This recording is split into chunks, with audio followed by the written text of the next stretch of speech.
बिहार का सुपुत्र, बिहार में जन्मा डॉक्टर दुआ,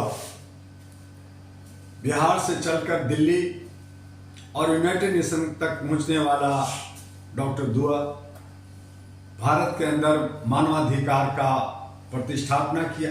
एक रिफॉर्मर होने के नाते और all India human rights association का अध्यक्ष होने के नाते जो मैं देख रहा हूँ कि बिहार की राजनीतिक में बहुत ही उठापटक, बहुत ही विषम स्थिति बनी हुई है। हर कोई कुर्सी और कुर्सी का खेल खेल रहा है, सत्ता का खेल कर रहा है। ये उचित नहीं है। बिहार का विकास रुकता है, बिहार की बदनामी होती है और बिहार से बाहर जो लोग हैं उसे बिहारी कह करके चिढ़ाया जाता है। जबकि मैंने दिल्ली के अंदर एक मूवमेंट चलाया कि जितने भी 34 से 35 लाख हमारे बिहार के लोग जो दिल्ली में रहते हैं वो अपने आप को गर्व से कहें कि मैं बिहारी हूँ।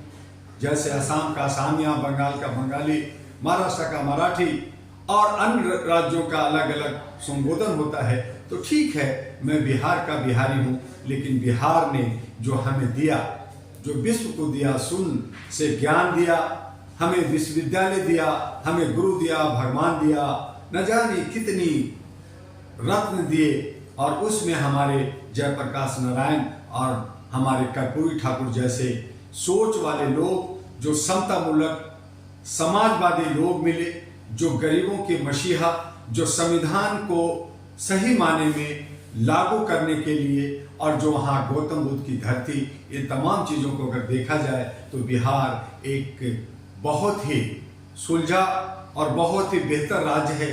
वहाँ पे जो राजनीति की स्थिति है उसे ठीक करने के लिए हम सबको आगे आना होगा। और मैं आपको बताऊं कि जो आज की सरकार है, आज जो वो लॉलीपॉप दे रही है, आज जो वो बजट की बात कर रही है, जो बजट उन्होंने पास किया है, वो पुराने ढले घिसे पिटे बजट है, जिसमें गरीबों का कोई कल्याण की बात नहीं है। वो सिर्फ कॉर्पोरेट हाउस को फायदा पहुंचाने की बात है। उसमें बजट में जो हमारे फाइनेंस मिनिस्टर महोदया ने बोला, वो सिर्फ भाषण दिया। उन्होंने कहा ये कर दिया, वो कर दिया, ये दे दिया, वो दे दिया, जबकि हमारे नौजवानों को 2 करोड़ रोजगार देने की बात ही नहीं मिला।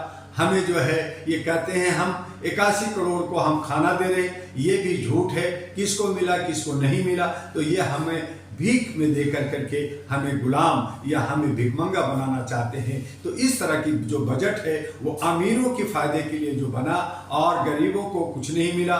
ना हमारे महंगाई पे रोक हुई, ना हमारे जो है पेट्रोल पे रोक हुई, ना हमारे गरीबों के कोई कल्याण की योजनाएं बनी। तो इस तरह का जो बजट बना इस साल का 2024 का, वो गरीबों के हित में नहीं है। और जो मध्यम परिवार है उनके भी कोई राहत नहीं मिली, कोई टैक्स में राहत नहीं मिली, उनके लिए कोई योजना परियोजना नहीं है। और ये बजट सिर्फ और सिर्फ कॉर्पोरेट हाउस और बड़े घरानों के फायदे के लिए हुआ, जो उचित नहीं है। तो इस तरह की बजट हमने सोचा था कि देश के तरक्की के लिए, इसकी जो है आर्थिक स्थिति बनाने के लिए, गरीबी से बाहर निकालने के लिए, जो भारत 111वें स्थान पे आया है, जो 205 लाख करोड़ की ऋण पे हमारा भारत है, उससे हमें निजात मिलेगा, ऐसा बजट आएगा। जो नहीं आया तो कहीं ना कहीं, चाहे वो बिहार हो, चाहे भारत के विभिन्न राज्य हो, वो सभी ठगे हैं। और ठगी की हालत में हमें और आपको सोचना होगा कि ये सरकार हमें क्या दे रही है, और आगे इसी को सोचते हुए 2024 में आप अच्छे से अच्छे क्षेत्रीय लोगों को और अहरा नेशनल पार्टी के उम्मीदवार जो मानवीय अधिकार पे आपके बीच में आ रहा है, उन्हें चुनिए और सुशासन देश के अंदर लाइए। आपका डॉक्टर दुआ। जय हिंद, जय भारत।